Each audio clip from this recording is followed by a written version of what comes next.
Hello, everyone. Today I am talking about something that I am so passionate about, and it's one of those subjects that is so easy for me to talk about. I could probably just start rambling very easy, so I'm going to try not to do that. But we are talking about health and fitness, primarily on the fitness side. Everything I do is because of health, but today I primarily just wanted to talk about being a busy mom and staying in shape. I'm not a professional by any means, so I guess I should give a disclaimer. Don't take this as medical advice or whatever. But I have had 5 babies in 5 years. I've gained around 45 pounds with each baby and then lost around 45 pounds with each baby. So you could really say that I've gained and lost around 180 pounds in the last 5 years. So I feel like that gives me some credibility. But even before being a mother, I've just always really cared about health. I've tried like every fad diet there is. I've always loved working out. So today I just want to share some of the habits that I have to help me stay in shape as a busy mom.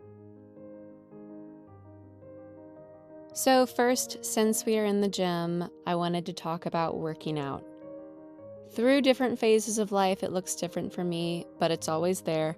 Right now, I work out about 3 or 4 times a week. There's been seasons where I worked out every day, seasons of like pregnancy where it's like once a week, but there's definitely grace for some seasons. And the most important part is that it's still consistently there. We are blessed to have a great setup in our garage. We have a squat rack, we have cables, we have tons of dumbbells, all the way up to like 120. Obviously, those aren't for me. But even just having a couple pairs of dumbbells in your home is amazing. I prioritize weightlifting over cardio. Building muscle is so important because the more muscle you have, the more calories your body will burn at rest. And obviously, you're burning calories while you're working out as well. And building muscle also gives you that toned, strong look, even at the same weight. For lifting, I always lift until failure. I'll aim for around 6 to 8 reps until failure, which means until you just can't do it anymore. And if I can do more than 6 to 8, then I'll usually try to push my weight.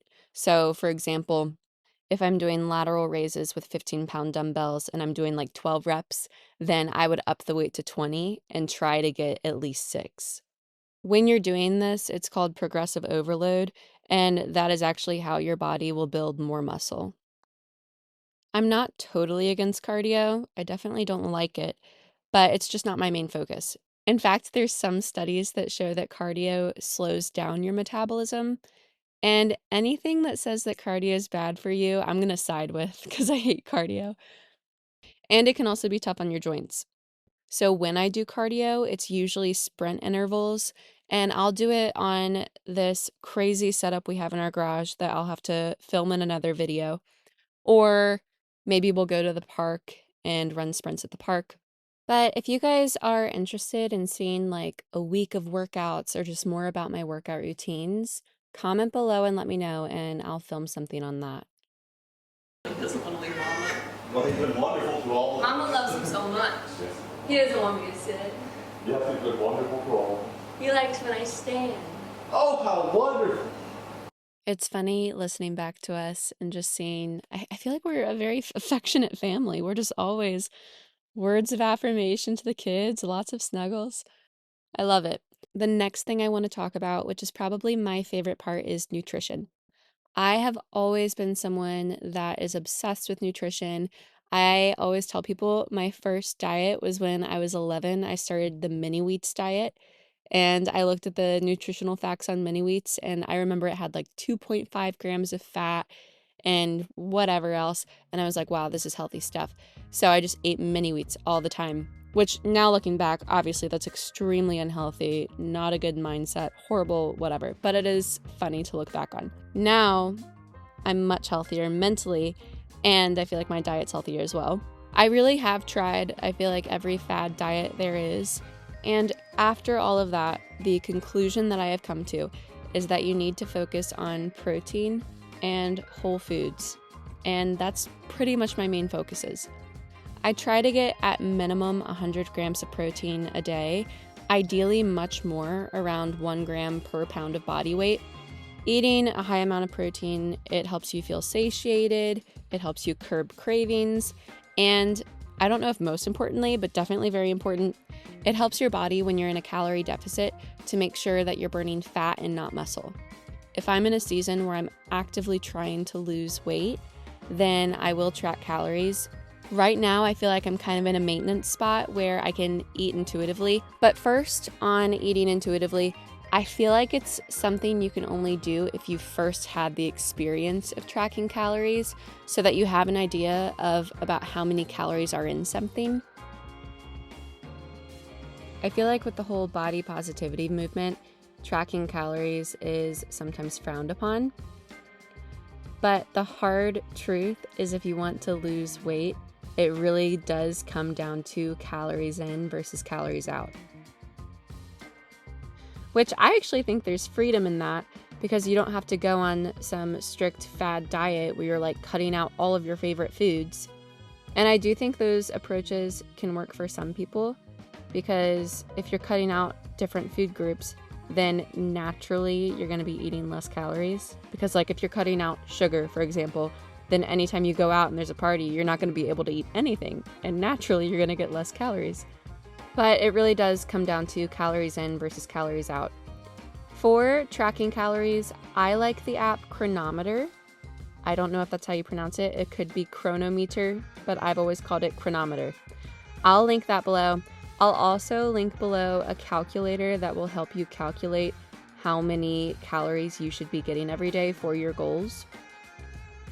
And then also, if you're new to tracking calories, you'll want a good food scale. I'll link below the one that I have. Another pro of tracking calories is that it helps me to keep meals simple, because it's much easier to track something like sweet potatoes and chicken and broccoli rather than like some casserole with all these ingredients in it. Also, let me know if this is something you'd like to hear about more from me. I could share my go-to meals when I'm in a calorie deficit, or my favorite treats when I'm cutting. Let me know in the comments. Just to give you an update on our day, it's Saturday, so me and my husband woke up and worked out together. I had a protein shake before working out and kind of sipped it during, just to make sure I'm getting protein with my workout. Then for breakfast, we made eggs and bacon.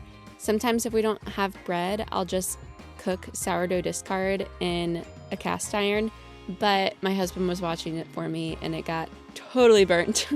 So you did not see that. We actually have my boys' t-ball game today. It was raining, but they just moved it indoors, so that's where we're heading now. Nice! Run, run, run, run! Nice! Wow! Okay, show me your snacks. Show me. Yum! We are back from the boys' t-ball game. Me and my daughter also went on our date. I don't know if I've shared on YouTube, but I've definitely shared on Instagram that every Saturday I take one of my kids on a date, just from oldest to youngest. So today was her turn. We just went to Panera. She got a chocolate croissant. Then we went to the thrift store and we grabbed some things from Costco and then came home. It's amazing how the most simple things can feel so exciting to your kids when they just get like one-on-one time with you. I shared this recipe in I think my last 2 videos, but I am making chai tea. It's quickly become my favorite thing. So go back to my other videos if you want to hear more about it or get the full recipe. And now I'm going to show you some things I like to batch cook to have on hand to make eating healthy throughout the week a lot easier. I am making ground beef, chicken thighs, and sweet potatoes. I do it all very simple and I season it very simple just because I want it to be able to go with multiple meals. So for the ground beef, I'm just adding salt, pepper, garlic powder. For the chicken, I'm adding the same things. And yeah, for the sweet potatoes as well, I just season them all the same because throughout the week, I like to pool them for different meals. So if I want to make taco bowls, I can use the ground beef, or if I wanted to do like ground beef and marinara and something else. Seasoning it plainly makes it more versatile throughout the week. Same for the chicken. I could use the chicken for like taco bowls, or I could use it in like a fall salad, which you'll see me do later. I like to do sweet potatoes more than any other carb because I feel like you get more food for the calorie and they just taste delicious. Do whatever carb you like. I also feel like they're a little more nutritional than something like rice. While I really enjoy rice, you're getting a better nutritional value with sweet potatoes. And then with the chicken, there is more protein in chicken breast and fewer calories, but chicken thighs just taste a million times better than chicken breast that I feel like it's worth it. So I'll just do all of this on one day and then store it in glass containers in the fridge and then just pull on it throughout the week. And then it helps to make sure I always have some kind of protein on hand. Another thing I wanted to talk about is discipline over motivation. So a lot of times people are waiting until they're motivated to work out, or they're just waiting on some spark of motivation to prioritize their health. But really what matters the most is just being disciplined and choosing to work out and choosing to eat healthy even when you're not motivated to do it. If you've read the book Atomic Habits, he talks a lot about forming habits. I mean, that's what the whole book is about. That's one of those books that I read in 4 days because I just could not put it down. There were so many things in it that I just already knew, but it's like he put it into words and things that I didn't know, and he totally taught me. One of the things related to working out and being fit is something he calls the habit loop. So he basically says that to form a habit, you first need the cue, then the craving, the response, and reward. So, first is the cue. This is what triggers the habit. For workouts, this could be as simple as laying out your gym clothes the night before, or setting your shoes by the door, or even habit stacking. So, that's where he talks about attaching something that you want to do to something that you already do. So, for example, after I brush my teeth, I'll put on my workout clothes. Or one that I hear people do a lot, which is like reverse habit stacking, is saying I can't have my coffee until I read my Bible. So, one way that I actually did that when I was postpartum was nap time. I would put the kids down for naps at 1, and I basically had about 2 hours. So, I knew I had to work out, and if I got it done quickly enough, then I would have more time to take a bath and read a book. So it was much more motivating for me to put the kids down for their naps and then get my workout done fast so then I could take a bath and read a book. That kind of goes into more of his tips as well. But next in the habit loop is the craving. And one of his tips on craving is to make it attractive. So make your workout something that you're excited to do. And I remember an example he gave in the book was some guy who, anytime he was on the treadmill, he would watch his favorite show. So it made the act of working out more exciting because he also gets to watch his favorite show. For me, as a busy mom, what makes working out attractive is one, just getting alone time, which I don't always get alone time when I work out, but when I do, it's very nice. But another thing is I like to listen to my favorite podcast when I work out, so that's something that'll make it attractive to me. Also, I mean, just working out, once you're in the habit of it, the endorphins that you get from it and just knowing how good you'll feel mentally and physically afterwards makes it pretty attractive in itself. And then third in the habit loop is the response. So one thing he talks about with that is making it easy. And I remember an example he gave with that was one guy who didn't go to the gym at all, but decided that he would just go to the gym for 5 minutes every day. And making it easy made it to where he actually did go to the gym every day for 5 minutes. And then eventually he was like, well, I'm already here, I'll just stay longer. But making an easy goal, like just 5 minutes, made it much more likely for him to go and then actually end up staying much longer. And then the last part of the habit loop is the reward. So this is just making it satisfying. and giving your brain this immediate sense of satisfaction so that you're more likely to do it again. This could look like having your favorite smoothie only after your workout, or maybe setting goals and saying that you could get a new workout outfit after a certain amount of time. Just whatever would make it satisfying for you. And then outside of all of that, challenges, things like 75 hard are great for when you don't have the motivation. I did 75 hard postpartum this last pregnancy, and it was amazing. I totally will do it postpartum every pregnancy. But if you're not familiar with 75 hard, it's basically just a 75-day challenge where you drink a gallon of water, you follow some sort of diet. So for me, it was just like whole foods and high protein. And then you do one indoor workout every day, one outdoor workout every day. For me, I just worked out in my garage, and then I'd go on a walk as my outdoor workout. And along with making it satisfying, I also added in like rewards. So at like 25 days of 75 hard, I forget what the rewards were. I remember one of them was my husband let me get a walking pad. But that's another tip, is to make your rewards something that actually go along with the habit that you're trying to start. So instead of being like, I've eaten so healthy for a month, I'm going to go pig out at a buffet after 30 days. That doesn't go along with your habit. It'd be better to do something like, after 30 days, I'll get a new workout outfit, or after 30 days, I'll sign up for a fun class that I've been wanting to try. Choose rewards that reinforce your habit.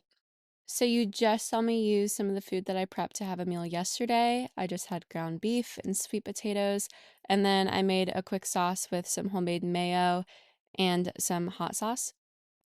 Now we just got back from church and I am going to have lunch.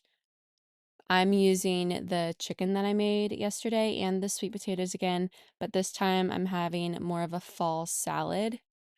It's very similar to the salad I just showed in a recent video. I can link that in the upper right-hand corner, but instead of butternut squash, I'm using sweet potato, and instead of pecans, I'm using pumpkin seeds, and just not including all of the ingredients, but it's similar.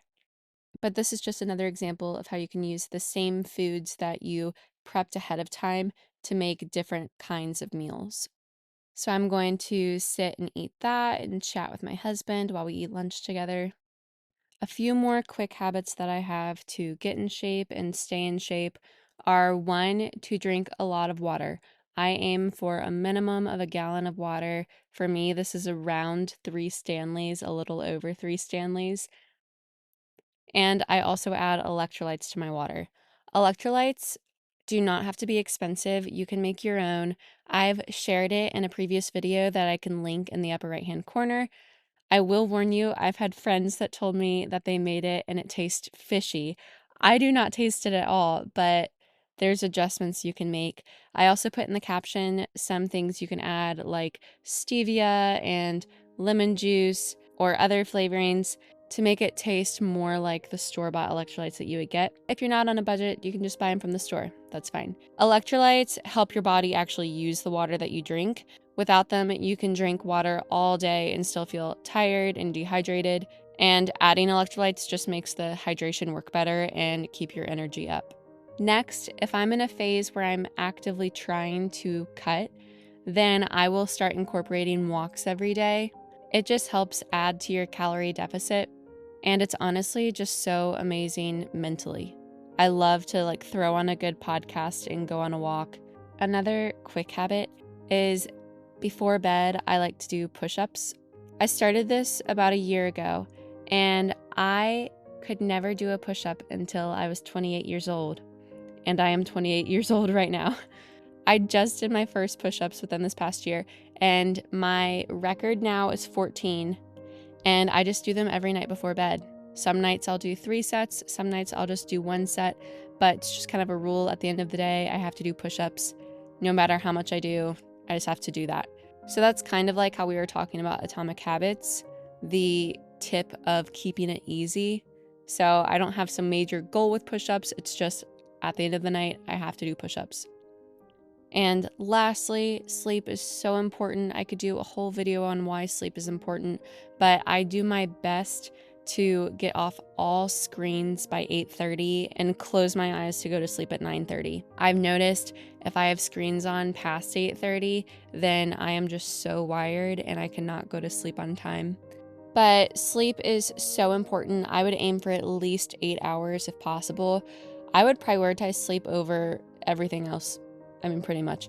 Without it, your workouts will feel more difficult, your cravings will spike, and it'll be a lot harder to stick to a calorie deficit. So if you don't start off with good sleep, then everything else is just going to be a lot more difficult. I really do have so much more that I could say about all of this, but I'm out of time. So if you would like to hear more, comment down below and let me know if this topic interests you. If you enjoyed this video, please like and subscribe. I post videos every Tuesday and Thursday. I'll see you in the next one.